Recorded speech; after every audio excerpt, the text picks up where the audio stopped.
શું તમને ખબર છે કે હોર્મોન શું હોય, ક્યાંથી આવે છે, કેવી રીતે કાર્ય કરે છે અને આપણા શરીરમાં હોર્મોનની સંખ્યા કેટલી હોવી જોઈએ?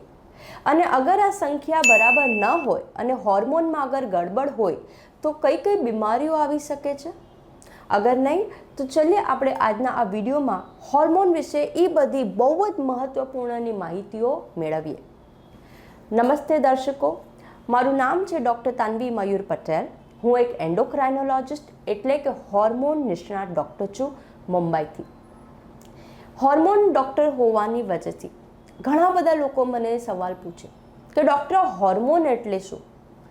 તો ચલો આપણે આ જ વિષય ઉપર થોડી ડિટેલમાં વાત કરીએ. ઠીક છે, તો સૌથી પહેલાં હોર્મોન એટલે શું? તો આ હોર્મોન જે છે ને એનું નામ એકચ્યુઅલી આવ્યું છે ગ્રીક ભાષામાંથી. અને ગ્રીક ભાષામાં આનો મતલબ એ થાય કે એવી કોઈક વસ્તુ જે આપણા શરીરને ગતિ આપી શકે એને કહેવાય hormone, means to excite. Okay, તો આ જે શબ્દ જે છે એ આવ્યો છે ગ્રીક ભાષામાંથી. ઓકે, શું હોય હોર્મોન? હોર્મોન એક પ્રકારના કેમિકલ છે અને આ કેમિકલ બને છે આપણા શરીરની અંદર જ. જો આપણું આખું જે શરીર છે ને એ બે મોટી સિસ્ટમ છે જે કંટ્રોલ કરે છે. પહેલું છે આપણું બ્રેન એટલે કે આપણું મગજ, જે બનાવે નર્વસ સિસ્ટમ અને જે ઇલેક્ટ્રિક સિગ્નલ આપીને આપણા બોડીને કંટ્રોલમાં રાખે છે. અને બીજી સિસ્ટમ આપણા શરીરની અંદર છે જેને કહીએ એન્ડોક્રાઇન સિસ્ટમ, જે હોર્મોન્સ કેમિકલ બનાવીને આપણા શરીરને કંટ્રોલમાં રાખે. આ બંનેનો ઉદ્દેશ્ય એક જ છે, કંટ્રોલમાં રાખવું, પણ અલગ અલગ રીતે. એક ઇલેક્ટ્રિસિટીથી કરે છે અને એક કેમિકલ સિગ્નલથી કરે છે. આપણા શરીરની બધી જ વસ્તુ, તમારા હૃદયના ધબકારા કેટલા હશે, તમારું ખાવાનું કેટલું ફટાફટ હજમ થશે, તમારા માસિક ધર્મ આવશે કે નહીં, તમારું ગ્રોથ અને ડેવલપમેન્ટ થવાનું છે કે નથી થવાનું, શું તમે ગર્ભવતી બની શકશો, ડિલિવરી પછી તમને શું દૂધ આવશે કે નહીં, તમારી યાદદાસ્ત શક્તિ કેવી છે, આ બધા જ આપણા શરીરના જે ઇમ્પોર્ટન્ટ ફંક્શન છે, તમારું શુગર બરોબર રહેવાનું છે કે નથી રહેવાનું, તમારા બ્લડ પ્રેશર કંટ્રોલમાં રહેવાના છે કે નહીં, આ બધા જ ફાયદા અને ઇમ્પોર્ટન્ટ વસ્તુઓ આપણા શરીરની કંટ્રોલ કરે છે હોર્મોન. એટલે તમે એ સમજો કે આ જે હોર્મોન જે છે ને આ બહુ જ પાવરફુલ કેમિકલ છે. ઇનફેક્ટ આપણા શરીરને હોર્મોનની બહુ વધારે માત્રાની જરૂર પણ નથી હોતી. બહુ જ ઓછી માત્રામાં હોર્મોનની જરૂરત પડે છે આપણા શરીરને. પણ આ જે ઓછી માત્રામાં પણ જે હોર્મોન જોઈએ ને, પણ એ હોર્મોન પોતે બહુ જ પાવરફુલ કેમિકલ છે. અને એટલે જ કોઈ પણ વ્યક્તિને હોર્મોનની દવા આમ જ ન લેવાય. એટલે હોર્મોનની બીમારી એક બહુ મોટી બીમારી માનવામાં આવે છે, કેમ કે આ બહુ જ સેન્સિટિવ કેમિકલ છે. ઠીક છે, હવે એ જાણીએ કે આ હોર્મોન આવે છે ક્યાંથી. તો આ હોર્મોન બને છે ખાસ પ્રકારની કોશિકાઓમાંથી, જે કોશિકાઓ એકઠી બનીને બને છે ગ્રંથિ. જી હા, આપણા શરીરની અંદર જે રીતે આંખ, કાન, નાક, મોઢું છે, એવી જ રીતે અંદર આપણને જે ન દેખાય એવી નાની નાની ગ્રંથિઓ છે. અને આ બધી ગ્રંથિ અલગ અલગ પ્રકારના કેમિકલ એટલે કે હોર્મોન્સ બનાવે. એટલે હોર્મોન આવે છે એન્ડોક્રાઇનની ગ્રંથિઓમાંથી. આ જે એન્ડોક્રાઇનની જે ગ્રંથિઓ છે એ આ હોર્મોનને આપણા લોહીમાં ડાયરેક્ટલી સિક્રીટ કરે છે, એટલે કે ડાયરેક્ટ એનો પ્રભાવ થાય છે. અને પછી આ જ લોહીના માધ્યમથી આ હોર્મોન કેમિકલ આખા બોડીમાં ફરે રાખે, એટલે કે બ્લડ સર્ક્યુલેશનથી એક જગ્યાએથી બીજી જગ્યાએ જાય. ભલે આ આપણા આખા શરીરમાં ફરતા રહેતા હોય, પણ આ આખા શરીરમાં કાર્ય નહીં કરે. ઓકે, એક હોર્મોનનું કાર્ય અગર એક પર્ટિક્યુલર ફંક્શન હોય તો એ જ કાર્ય કરશે. ઓકે, જેમ કે તાળું અને ચાવી. સમજો તમારી પાસે એક તાળું છે અને એક ગુચ્છો છે ચાવીઓનો. ગમે એ ચાવી ગમે એ લોકમાં નહીં લાગે, હે ને? જે તાળા માટે જે ચાવી હશે એ જ્યારે બંને મળશે ત્યારે જ એ તાળું ખુલશે. હોર્મોનનું કાર્ય પણ એવી જ રીતે છે. ભલે આપણા શરીરમાં ઘણા બધા અલગ અલગ હોર્મોનો ફરે રાખતા હોય, પણ એ બધા હોર્મોન બધા કોશિકાઓ પર ન જઈને કામ કરે. આ જે હોર્મોન જે છે એ ખાસ પ્રકારની કોશિકાઓ પર જ કાર્ય કરે, જેને આપણે કહીએ ટાર્ગેટ સેલ, એટલે કે એ જ એનું ટાર્ગેટ છે. અગર આ તાળું અને આ ચાવી મળશે તો જ કામ ખુલ થશે. ઓકે, એ જ પ્રમાણે અગર આ હોર્મોન ટાર્ગેટ સેલ પર પહોંચશે તો જ એનું ફંક્શન કરશે. ભલે બાજુમાં બીજા બે એવા સેલ હોય, કોષ હોય, જેના પર એ ટાર્ગેટ સેલ ના હોય તો હોર્મોન એનું કાંઈ કાર્ય નહીં કરી શકે. હવે તમે વિચારશો કે હોર્મોનને કેવી રીતે ખબર કે આ જ તાળું છે? તો કોશિકાઓ જે હોય ને એની ઉપર બીજા એક નાના નાના રિસેપ્ટરો હોય, અને આ જે રિસેપ્ટર્સ છે ને એ જ આ હોર્મોનની ચાવીઓને ઓળખે. એટલે જ્યારે આ રિસેપ્ટર અને આ હોર્મોન બંને બંધાય એકબીજાથી, પછી જ હોર્મોન એનું કાર્ય કરી શકે. આ જે રિસેપ્ટર્સ જે છે ને એ કોશિકાઓની અંદર પણ હોઈ શકે, આ કોશિકાઓની બહાર પણ હોઈ શકે, પણ જેવું રિસેપ્ટર હોર્મોનને ઓળખી જશે, એટેચમેન્ટ થઈ જશે, એવું હોર્મોનનું કાર્ય થવાનું ચાલુ થઈ જશે. સમજ્યા? એટલે હોર્મોન શું છે, હોર્મોન ક્યાંથી આવે છે, હોર્મોન કેવી રીતે કાર્ય કરે છે, અને આપણે એના રિસેપ્ટર્સના બારામાં વાત કરી. ઠીક છે, હવે આપણે એ જોઈએ કે આ જે હોર્મોન જે છે એનું કામ કેટલું ફટાફટ હોય કે કેટલું ધીમે હોય. ઠીક છે, તો અલગ અલગ હોર્મોન અલગ અલગ ટાઈપનું બિહેવિયર હોય. ઘણા હોર્મોન એવા હોય જે બોડીમાં જેવા આવે ને એવા ફટાફટ કામ કરી જાય. બહુ ક્લાસિકલ એક્ઝામ્પલ છે ઇન્સ્યુલિન હોર્મોન. ઓકે, તમારા અગર ખાવામાં શુગર વધી ગઈ તો ઇન્સ્યુલિન ફટાફટ આવશે, શુગરને કંટ્રોલ કરશે અને વયું જશે. એ જ રીતે ગ્લુકાગોન હોર્મોન, જો તમારું શુગર ઘટ્યું તો ગ્લુકાગોન પેન્ક્રિયામાંથી ફટાફટ આવશે, ફટાફટ કામ કરશે, શુગર વધારશે, એનું કામ પતાવશે, વયું જશે. એટલે આને આપણે શોર્ટ એક્ટિંગ હોર્મોન કહીએ. અને ઘણા બધા એવા હોર્મોન હોય જે બહુ જ ધીમી ગતિએ કાચબાની જેમ કામ કરે રાખે વર્ષો વર્ષ. જેમ કે ક્લાસિકલ એક્ઝામ્પલ છે ગ્રોથ હોર્મોન. ઓકે, આ ગ્રોથ હોર્મોન નાનપણથી ધીમે ધીમે ધીમે ધીમે ધીમે આવે રાખે, અને એને લીધે આપણો વિકાસ અને ડેવલપમેન્ટ ધીમે ધીમે થઈ રાખે.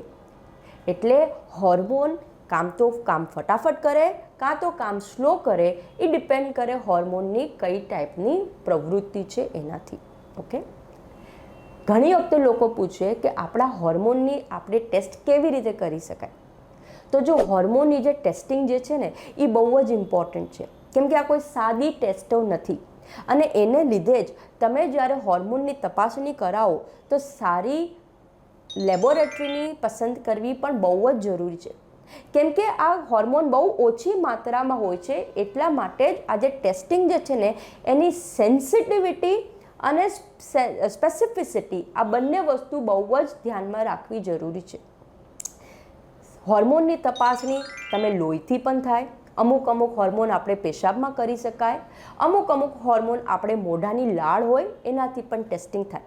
ડિપેન્ડિંગ કયા હોર્મોનની ટેસ્ટિંગ કરવાની છે એના ઉપર પણ ડિપેન્ડ થાય. ઓકે, હોર્મોન જે છે ને એ આપણા શરીરમાં કાં તો કન્ટિન્યુ વહે રાખે, 24 કલાક થોડું આવે જ રાખે, જેમ કે ઇન્સ્યુલિન. અને ઘણા બધા હોર્મોન એવા હોય જે એની એક સાયકલ રિધમમાં જ ચાલે.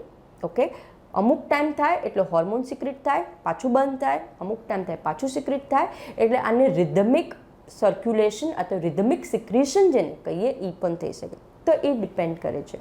ઓકે, બહુ જ ઇમ્પોર્ટન્ટ છે કે હોર્મોનની સંખ્યા જેટલી આપણા શરીરને જરૂર હોય ને એટલી હોવી જોઈએ. અગર હોર્મોન જરૂરત કરતાં વધ્યા કે ઘટ્યા તો બંને કન્ડિશનમાં તમને બીમારી થઈ શકે, અને એટલે જ આ બહુ જ જરૂરી છે. ઓકે, અગર હોર્મોનનું સિક્રેશન જરૂરત કરતાં વધી જાય તો એને આપણે હાઇપર સિક્રેશન કહીએ. ઓકે, જેમ કે હાઇપર થાઇરોઇડિઝમ, જ્યાં થાઇરોઇડની સંખ્યા વધી જાય. ઘણા એવા બધા હોર્મોન હોય જેની બીમારી અગર હોર્મોન ઓછું થઈ જાય તો કહેવાય, જેને હાઇપોસિક્રેશન કહીએ. એટલે શુગર ડાઉન થઈ ગઈ, હાઇપોગ્લાયસીમિયા. થાઇરોઇડ ફંક્શન ઘટી ગયું એટલે હાઇપોથાઇરોઇડિઝમ. અને ઘણી વખતે એવી પણ બીમારીઓ હોય કે તમારા શરીરમાં હોર્મોન બને તો બરાબર છે પણ એ વ્યવસ્થિત રીતે કામ નથી કરી રહ્યું, જેને આપણે કહીએ રેઝિસ્ટન્સ, હોર્મોન રેઝિસ્ટન્સ. બહુ ક્લાસિકલ એક્ઝામ્પલ છે ઇન્સ્યુલિન રેઝિસ્ટન્સ, જ્યાં આપણા લોહીની અંદર ઇન્સ્યુલિન હોર્મોન તો છે પણ કામ નથી કરતું. અને કેમ કે એ કામ નથી કરતું, તમને ટાઈપ 2 ડાયાબિટીસ છે, અકેન્થોસિસ નાઇગ્રિકેન્સ છે, ફેટી લીવર છે, પોલિસિસ્ટિક ઓવરિયન સિન્ડ્રોમ એવી અમુક બીમારીઓ લાગી શકે. એટલે હોર્મોન જેટલું આપણને જોઈએ ને એટલું જ હોવું જોઈએ. આ તણાવ કન્ડિશન વધારે ઓછું કાં તો ગડબડ કામ તણાવ પ્રોબ્લેમ લાગી શકે. હવે આપણે એ જાણીએ કે આપણા શરીરને કેવી રીતે ખબર પડશે કે કેટલું હોર્મોન બનાવવું. તો આપણું જે શરીર છે ને એનું જે હોર્મોનની જે સિસ્ટમ છે ને એને આપણે ફીડબેક મિકેનિઝમ કહીએ, એટલે કે પ્રતિભાવ મિકેનિઝમ. આ બધા હોર્મોન પ્રતિભાવિત રીતે જ કામ કરતા હોય છે. મેજોરિટી એટલે સૌથી વધારે સંખ્યામાં જે હોર્મોન હોય ને એ કામ કરે છે નેગેટિવ ફીડબેક મિકેનિઝમ. એનો મતલબ શું? અગર સમજો જરૂરત કરતાં હોર્મોનનું સિક્રેશન વધી જાય ને તો એ જ હોર્મોન પાછું સિગ્નલ આપે અને એ હોર્મોનનું સંખ્યા ઘટવા માંડે. એટલે આ વધઘટ થવા ન દે. આને કહેવાય નેગેટિવ ફીડબેક મિકેનિઝમ. ઓકે, કોઈક હોર્મોન એવા છે જે પોઝિટિવ ફીડબેક પર કામ કરે. જેમ કે હોર્મોનની અગર સંખ્યા વધીને તો એ ઘટવા નહીં દે, વધતી જ જશે, વધતી જ જશે, વધતી જ જશે. એમાં એક ક્લાસિકલ એક્ઝામ્પલ આવે છે ઓક્સિટોસિન હોર્મોન, જે પ્રસૂતિ એટલે કે ડિલિવરી વખતે મહિલાઓમાં આ હોર્મોન બને. અને એ ટાઈમે જેટલું ઓક્સિટોસિન વધતું જાય ને મહિલાઓના જે લેબર પેઇન જે છે ને એ વધારે સ્ટ્રોંગ થતા જાય. તમે જોયું હશે કોઈ પણ મહિલાને જ્યારે ડિલિવરી આવવાની હોય તો પેટમાં કળ આવવા માંડે તો પહેલાં માઇલ્ડ હોય, પછી વધે, લાસ્ટમાં જ્યારે ડિલિવરી ટાઈમે એ પેઇન બહુ વધી જાય. તો આ જે લેબર પેઇન જે છે ને એ એક ઓક્સિટોસિન હોર્મોનથી થાય અને એ ઇનફેક્ટ પોઝિટિવ ફીડબેક પર કાર્ય કરે. એટલે આ હોર્મોન બનવાનું ને ઘટવાનું એ કંટ્રોલ કન્ટિન્યુઅસ આ ફીડબેક મિકેનિઝમથી થાય. આપણા શરીરમાં આપણા દિમાગની અંદર એક ગ્રંથિ છે જેનું નામ છે હાઇપોથેલેમસ. આ હાઇપોથેલેમસને આપણા શરીરની સૌથી મોટી સુપર માસ્ટર માઇન્ડ કહેવાય. આ હાઇપોથેલેમસ કંટ્રોલમાં રાખે પિટ્યુટરીની ગ્રંથિ અને આ બંને ગ્રંથિઓ મળીને આપણા શરીરની બાકીની બધી જ ગ્રંથિઓને કંટ્રોલમાં રાખતું હોય છે. બહુ જ ચમત્કારી હોય છે આ હોર્મોન, બહુ સેન્સિટિવ હોય છે અને બહુ જ નાની માત્રામાં હોય છે. ભલે આ હોર્મોન હોય ઓછી માત્રામાં પણ આ હોર્મોન બહુ જ વધારે પાવરફુલ છે. ઓકે, નાવ કેમ કે આ હોર્મોન છે કેમિકલ્સ, તો કેમિકલી આ હોર્મોનને 5 અલગ અલગ કેટેગરીઓમાં વિભાજિત કરવામાં આવ્યા છે. સૌથી પહેલું જે હોર્મોન છે એને કહીએ અમાઇન કેટેગરીનો હોર્મોન.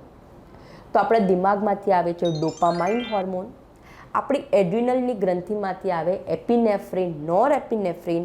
આ હોર્મોનને આપણે અમાઇન કેટેગરીના હોર્મોન કહીએ. બીજા એક હોર્મોન હોય છે જેને આપણે કહીએ સ્ટીરોઇડ કેટેગરીના હોર્મોન. તો હોર્મોન્સ જેવા કે ટેસ્ટોસ્ટેરોન છે, ઇસ્ટ્રોજન છે, પ્રોજેસ્ટેરોન છે, આવા હોર્મોનને આપણે સ્ટીરોઇડ કેટેગરીના હોર્મોન કહીએ. ત્રીજી કેટેગરી છે જેને ગ્લાયકોપ્રોટીન કહીએ કેમિકલી, જેમ કે FSH hormone, LH hormone, TSH hormone, આને આપણે ઈ કેટેગરીમાં કહીએ. ચોથા છે પ્રોટીન, જેમ કે ગ્રોથ હોર્મોન છે, પ્રોલેક્ટિન હોર્મોન છે, આને આપણે પ્રોટીન કહીએ. અને પાંચમી કેટેગરી છે જેને કહેવાય પેપ્ટાઇડ હોર્મોન. તો ઓક્સિટોસિન છે, ADH છે, આવા અમુક હોર્મોનને આપણે પેપ્ટાઇડ કેટેગરીમાં કહીએ. આ બધા જ હોર્મોનનું કાર્ય અલગ અલગ છે. કોઈક હોર્મોન બ્લડ પ્રેશર કંટ્રોલ કરે, કોઈક હોર્મોન શુગર કંટ્રોલ કરે, કોઈક હોર્મોન આપણા શરીરની મેટાબોલિઝમ ગતિવિધિને કંટ્રોલ કરે, કોઈક હોર્મોન આપણું ગ્રોથ અને ડેવલપમેન્ટ કંટ્રોલ કરે, કોઈક હોર્મોન એ નક્કી કરે કે આપણા જેન્ડર એટલે કે તમે મહિલા બનવાના છો, પુરુષ બનવાનો છે, પુરુષ અને મહિલાના જે બહારી અને અંદરી જે કેરેક્ટરિસ્ટિક હોય એને પરિવર્તન કરે. એટલા બધા જ હોર્મોનનું અલગ કાર્ય હોય છે. ઠીક છે. જસ્ટ તમારા નોલેજ માટે સૌથી એક વસ્તુ કહું, 1902માં ઓકે સૌથી પહેલો હોર્મોનની ડિસ્કવરી થઈ હતી અને આ હોર્મોનનું નામ હતું સિક્રેટિન, જે આપણા પેટમાં ડાયજેસ્ટિવ સિસ્ટમ જે કે સ્ટમક છે એમાંથી આવે છે. અને 2 ડૉક્ટરોએ આની તપાસ કરેલી, ડૉક્ટર અર્ન્સ્ટ સ્ટાર્લિંગ અને ડૉક્ટર બેલિસ. આ બંને ડૉક્ટરોએ મળીને 1902માં સિક્રેટિન હોર્મોનની ખોજ કરેલી અને ખબર પડી આપણને કે આપણા શરીરમાં હોર્મોન નામના કોઈ કેમિકલ પણ છે. બહુ જ પાવરફુલ કેમિકલ છે અને એને લીધે જ અગર તમને કોઈ પણ હોર્મોનની બીમારી થાય તો તમારે હોર્મોનના નિષ્ણાત ડૉક્ટર પાસે તમારે એનો ઈલાજ કરવો જોઈએ. આ હોર્મોનના નિષ્ણાત ડૉક્ટરને આપણે એન્ડોક્રાઇનોલોજિસ્ટ ડૉક્ટર કહીએ. અને એન્ડોક્રાઇનોલોજિસ્ટ ડૉક્ટર કોણ હોય, કઈ રીતે કાર્ય કરે, કઈ કઈ બીમારીઓને કાર્ય કરે, એના વિશે પણ મેં એક અલગ વિડીયો બનાવ્યો છે. તમને જોઈએ તો જોઈ લેજો, તમને બહુ માહિતી મળી જશે. ઠીક છે. તો આજનો જે આપણો ટૉપિક હતો ને એ બહુ જ જનરલ અને ઇન્ફોર્મેટિવ ટૉપિક હતો, જે આપણને બધાને ખબર હોવી જોઈએ, કેમ કે આપણી આ અંદરની બોડી છે અને એના વિશે આપણે જેટલું નોલેજ રાખીએ એટલું આપણા માટે સારું છે. ઓકે. હું આશા કરું છું આજના આ વિડીયો પછી તમને કાંઈક નવી અને સહી અને સરળ માહિતી મળી. અગર હા તો લાઇક બટન પર જરૂર ક્લિક કરજો. અગર તમે મારી આ ચેનલ પર નવા છો, પહેલી વખત આવ્યા છો, તો પ્લીઝ આને સબસ્ક્રાઈબ કરવાનું નહીં ભૂલતા, કેમ કે આનાથી તમને વધારેમાં વધારે હોર્મોન રિલેટેડ જાણકારી મળતી રહેશે. જસ્ટ તમારા માહિતી માટે મારી ઓલરેડી એક હિન્દીની પણ યુટ્યુબ ચેનલ છે અને અંગ્રેજી ભાષાની પણ યુટ્યુબ ચેનલ છે. તમે ચાહો તો એ ચેનલોને પણ સબસ્ક્રાઈબ કરી શકો છો. આ બધી જ માહિતી તમને હિન્દી અને અંગ્રેજી ભાષામાં મળી જશે. અગર તમને તમારા કોઈ પણ પર્સનલ નિજી સવાલ છે જેના જવાબ તમને જોઈએ છે તો નીચે કોમેન્ટ બોક્સમાં લખજો. હું કોશિશ કરીશ તમારો જવાબ જલ્દીથી જલ્દી જવાબ આપું. અને અગર જો તમને અમારી ક્લિનિકમાં મારી સાથે ઓનલાઈન કે તમારે ક્લિનિકમાં આવીને કન્સલ્ટેશન કરવું હોય તો તમે સૌ બહુ વેલકમ છો. મારી ક્લિનિક મુંબઈમાં સ્થાયિત છે અને જો તમને એપોઇન્ટમેન્ટ જોતી હોય તો હું તમને એક નંબર આપું છું. એ નંબર ઉપર તમે વોટ્સએપ પર મેસેજ કરી શકો છો. નંબર છે 9987829999. આપણે પાછા મળશું કોઈ એક નવા વિડીયોમાં, જેમાં આપણને આપણી સેહતના બારામાં વધારે જાણકારી મળે. ત્યાં સુધી તમે તમારી તબિયતનો ખ્યાલ રાખો. નમસ્તે.